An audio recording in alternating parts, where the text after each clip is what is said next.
I must confess, I am a bit of a, in a sense, an outsider in this discussion, to the extent that I don't see myself as an expert on Indo-Pak relations. Nirupama has spent several years in Pakistan, and Jatin has been relentlessly focusing on the issue of Indo-Pak prisoners, and Sudhindra has dared to tread where others are extremely cautious of even moving when it comes to the Indo-Pak equation. Let me start, though, with therefore just a few observations and my own experience, particularly in the context of the Ansari family.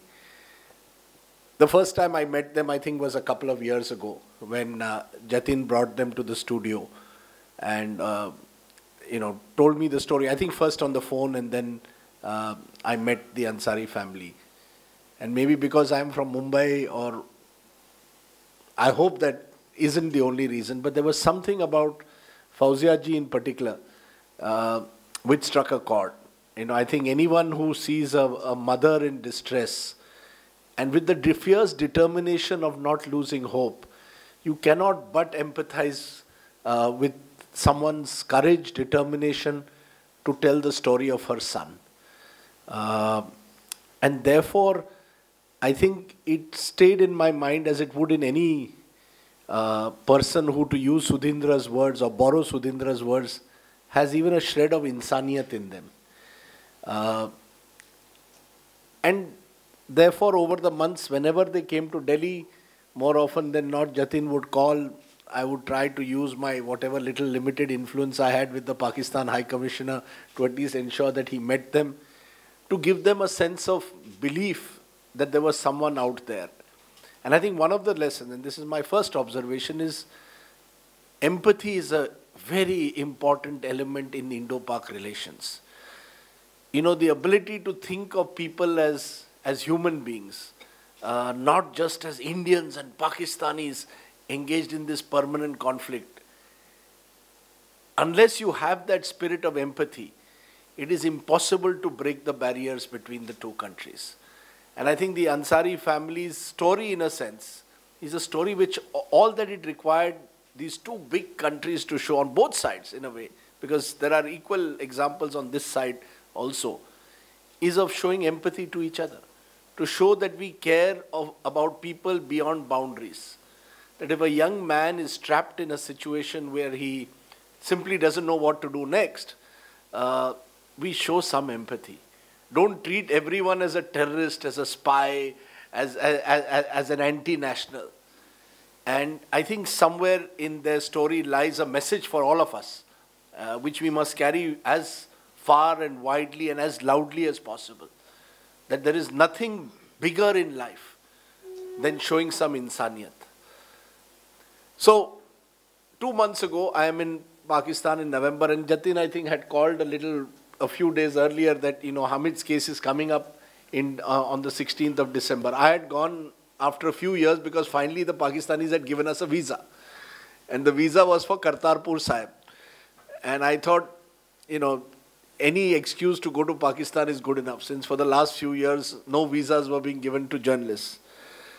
And after the Kartarpur Sahib inauguration, we were told that we would get an audience with Imran Khan. Now, I have known Imran Khan through my father, who knew him as a cricketer. And he knew me as, I guess, my father's son. So the first thing when the press conference started, he said, "Oh, Rajdeep, you're here. Good to see you here." And the press conference began. Now, typically, Indian journalists asking the Pakistani Prime Minister questions have to begin with Hafiz Saeed, Dawood Ibrahim, 2611, Kashmir. And then when you're exhausted, you don't know what else to ask. So as we realized, the press conference started, and suddenly after 20 minutes, we were told only 2 questions left. So I had thought, I will wait my turn. By the time the 20 minutes were done, all the questions that had to be asked had been asked. So I put my hand up and luckily managed to catch the attention of the Pakistan Prime Minister. And he said, "Oh, Rajdeep, I'm sure you'll also have a question on Hafiz Saeed and Dawood." So if you see the press conference, it's live on YouTube. He says that. So I said, no, sir, I don't actually. I will ask you a question on Hafiz and Dawood, but I also have another query for you. And I mentioned Hamid's case. In fact, the evening before, when the Pakistan foreign minister had hosted a dinner, again I had raised Hamid's case in front of Shah Mahmood Qureshi. Imran Khan heard about Hamid Ansari, and I think he was honest enough to say, I don't know. You know, it was rare actually to have a politician, and maybe that's the usefulness of having someone who's not a professional politician. Professional politician goli de deta, haan, wo hum kuch kar lenge. Imran Khan's first reaction was, I don't know about Hamid Ansari. And I think he genuinely didn't know about Hamid Ansari's case. But the foreign secretary, who's a lady in Temina, heard about it. So when we were leaving, because that was the last question, when we were leaving, she says, oh, you need not have asked about Hamid Ansari. So I said, what are you telling me? Are you telling me that he will be released next month? She said something which was very strange. She said, we are hopeful, but there can always be complications. I said, what do you mean by there can always be complication? She said, we have to go through various verifications. I said, madam, he has spent 6 years in a Pakistani jail. What verification are you now looking to do at the end of 6 years when his term is ending? She said, no, we have to verify from the Indian side. They have to reach out to us. The Indian side, as Jatin just pointed out, had on 96 occasions written to the Pakistanis seeking consular access. So either Temina was lying or the Indians were lying. But again, it seemed almost like once what Lalu Prasad told me about India and Pakistan in the context of Kashmir, where he said, हम दोनों देश इस तरह से हैं कि वो कश्मीर को बैल की तरह देखते हैं और दोनों बैल कहते हैं बैल मेरा है और ये नहीं देखते कि हम इतने जोर से उस बैल को खींच रहे हैं कि बैल मर रहा है. Because for us it's a piece of land now. It's not about the people. And I sensed in her response, typical of bureaucrats' response. See, we have to verify, we will have to go through a process. 6 years. 96 letters written by Indians and you still talk about a process. Fortunately, Hamid is with us. It has nothing to do with me or with Imran Khan. It has frankly to do with the fact that the court has reached a conclusion and found that there is no reason to keep him in their country. Now, that it took 6 years reflects very poorly on our judicial systems of both countries. And I think in that response of the bureaucracy is my second observation, that the absence of empathy also is followed by a complete bureaucratic approach to issues that need to be treated as humanitarian issues. कि जब तक वो file sign नहीं होगी, जब तक वो documentation नहीं होगा, person has to remain in the country.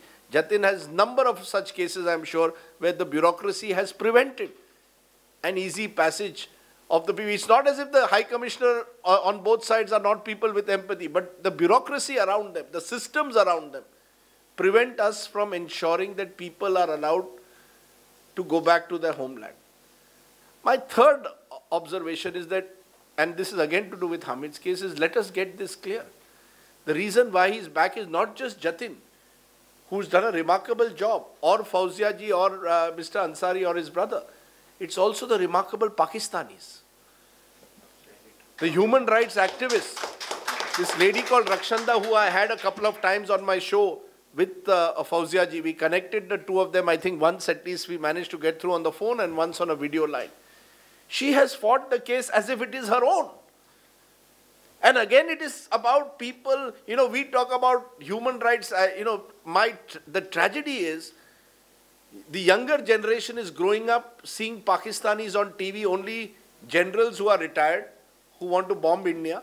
You see, when Indian generals retire and Pakistani generals retire, they have a permanent occupation of appearing on Indian and Pakistani news channels, each one abusing each other. We actually pay them. $250 are paid by Indian channels to Pakistani generals to appear only to abuse India because it makes news. Tamasha hai. So therefore an entire generation is growing up believing that every Pakistani must be this saber-rattling general or must be some terrorist who's linked to Hafiz Saeed. And therefore the fact that Pakistan has civil society which is fighting under enormous odds, whether journalists or human rights activists, to help people like Hamid. I don't think Rakshanda had any reason beyond being a citizen and a human being to help this young man. And she faced far more pressures. I mean, there is this terrible story of a journalist, and Jatin will tell you more about, who spent 2 years disappearing from Pakistan, from public viewing, because she tried to help Hamid, and her brother committed suicide in the process because the sister did not return.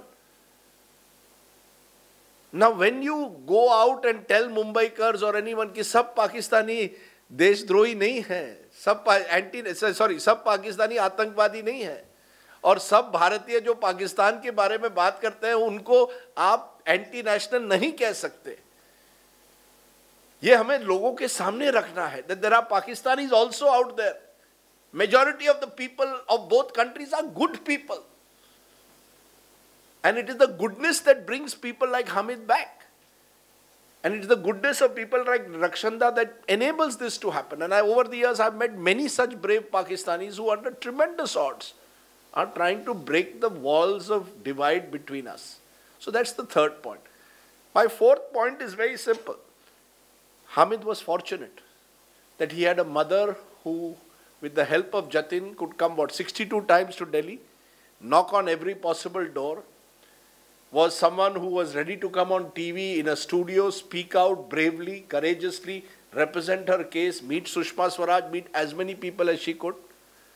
What of those fishermen? What of those fishermen, 438 of them who are in Indian jails, Pakistanis, and Indian 98 who are 98 Pakistani fishermen who are in our jail, 438 Indians who are in Pakistani jails. What of them? They cannot come from a Veeraval to a Delhi studio. They perhaps don't have the articulate, they are not articulate enough to speak. 20 years ago, I did a half-an-hour documentary on them. And one of the challenges was to, translate them. Even their Gujarati in many cases is not the perfect Gujarati that even I know. So, they had no face. They were anonymous. They were nobody's citizens. किसी के नहीं थे. उस मछुआरे के लिए कौन बात करेगा? Fauzia ji, professor, was able to articulate her son's case. उनके लिए कौन बात करेगा? But they are also citizens of this country. And I have a small point here, and please don't misinterpret it as a political point, क्योंकि आजकल जो भी कहते हैं उसकी राजनीतिक मतलब निकलता है. Out of these 438, you can correct me if I'm wrong, Jatin, maximum number will be Gujaratis. And the two most powerful persons in this country are Gujaratis. Let's be clear, you have a Gujarati Prime Minister who was Chief Minister for 12 years. You have the BJP President who's a Gujarati. He knows this story. Now, if in his period, they cannot form a basic convention on fishermen to ensure that, chalo, you have crossed the line 99% of the case, because like everyone else, that man also wants a few more fish for the catch for the day. Usko और थोड़े मच्छी चाहिए ताकि वो घर लाए. It's a business. He's not spying. He's not moving. It's a stretch of water where the lines, dividing the lines are impossible at times. अब वो मछुआरा अगर 6 महीने रहेगा, 1 साल रहेगा, 5 साल रहेगा, the dead body cannot be brought back for 3 months, then what are we talking about? And these are the kind of issues, I call them the low-hanging fruit. हर पेड़ पे कुछ ऐसे आम होते हैं जो आप तुरंत पकड़ सकते हैं, कुछ ऊपर है. कश्मीर टेरर, आप शायद सालों साल तक इसी झगड़े में रहेंगे. But like Kartarpur Sahib the other day, and like fishermen, ये तो छोटी छोटी चीजें हैं. अब वो करतारपुर साहिब की भी बात देखिए कि 70-72 साल लगते हैं for a Sikh pilgrim to go on a 4-kilometer journey across. And even that became an issue of making then Sidhu anti-national. And now everybody is taking credit from Prime Minister, as I was pointed out yesterday in Gurdaspur, Prime Minister made it out to be as if Kartarpur Sahib is his initiative. तब बेचारे जब सिद्धू ने जाकर वहाँ कुछ, whether it was deliberate, planned, whether it was the Pakistani army, the fact is for Sikh women, because I'm talking about women particularly, because जब मैं करतारपुर साहिब में था, I met a lot of Sikh women pilgrims who said, sir, for us this is what we have been waiting for 60 years.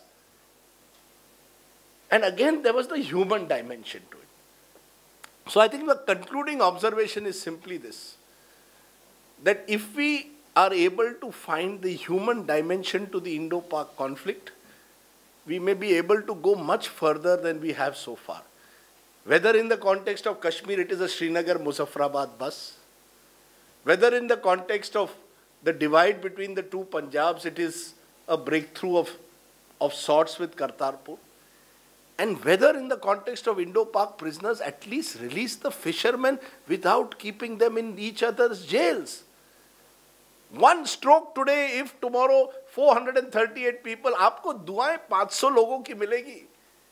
Pakistanis and Indians, why do we create a society where we are unable to see the benefits that you will get out of one small gesture?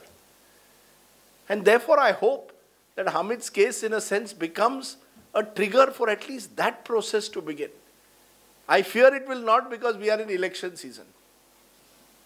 And चुनाव के माहौल में कोई ये सब चीजें देखता ही नहीं है, केवल वोट बैंक देखता है. शायद मछुआरे की कोई वोट बैंक नहीं है, और दूसरे लोगों की है जो कहते हैं कि पाकिस्तान के खिलाफ जंग करो. उनकी बड़ी वोट बैंक होती है. As they say in Bajrangi Bhaijaan, Salman Khan का dialogue, and that is appropriate for us because that film is also in a sense reflects the human dimension. नफरत फैलाना बहुत आसान है, प्यार बांटना बहुत मुश्किल. And that is really the tragedy of India-Pakistan. Very easy to spread jingoism between India and Pakistan. One final point, and it's a request to the Ansari family. I'm sure Hamid will write a book, hopefully soon. He's promising to write one. I hope he is not stigmatized. I hope he is welcomed with open arms, given the opportunity, as any citizen should be, to begin a new innings in life. And I don't know whether books sell enough or whether books pay enough, but आप picture जरूर बनाइए. You can do a modern day Veer Zara, since that is really what your story in a way is about. But you know, someone told me even about movies कि border चलती है, an Indo-Pak film about war, when the two countries are in a hostile environment. And Veer Zara works when the two countries are trying to bridge the divide. But I would say your story deserves to be told. Lots of people must hear about it, must know about it. And I also hope, along with that, the story of our fishermen is told equally aggressively. And I do hope that, given the fact that we have a Gujarati Prime Minister in particular, if he cannot do it, then I fear no one else can. Because surely he must know, having been Chief Minister and now Prime Minister, what is the ground situation in Gujarat. Thank you very much.